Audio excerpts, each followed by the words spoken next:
When I grew up, I had seen a cancer doctor practice in my hometown in West Virginia, and I just thought it was the most amazing thing to do. And he was just there for people going through a really tough time.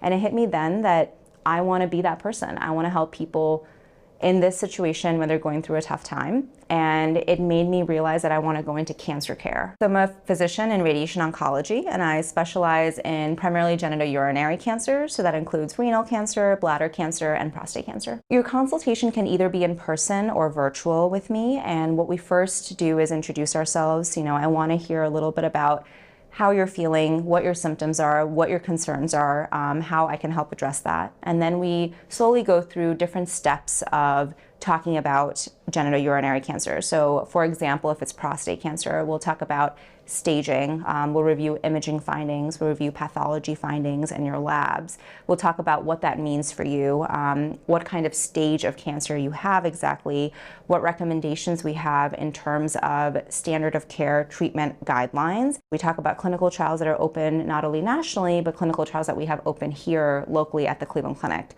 and what we can offer to help improve your quality of life and then also your outcomes to live a long and healthy life. The goal of this entire process is for us to be partners in this, for me to help as much as I can in giving the right treatment options and the guidelines and the options for clinical trials. But a lot of this is built on trust and partnership. So I want to be there for my patients from the beginning to the end, no matter what comes up. I take a lot of pride in that.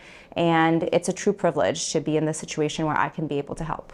What we take pride in radiation oncology is seeing patients every week and having our nurses and the physicians see patients every week to make sure that they're feeling comfortable and that their side effects are taken care of. And so I think the big thing when you're going through radiation is to keep your treatment team updated with side effects and symptoms and just concerns overall. We have a multidisciplinary tumor board once a week where we review cases with our radiologists and pathologists, and we really make a group consensus or group team recommendation. And that is extremely important in cancer care, because in cancer care, we all work together to give you the best outcomes and make sure that you're feeling the best and you have the best quality of life. I feel so honored that I have the opportunity to be there with them through something like this and get them through it. And for that, I'm forever grateful. I love cooking. I love trying out different food items, checking out new restaurants, and then I love spin classes and biking. So I like to do that on my free time.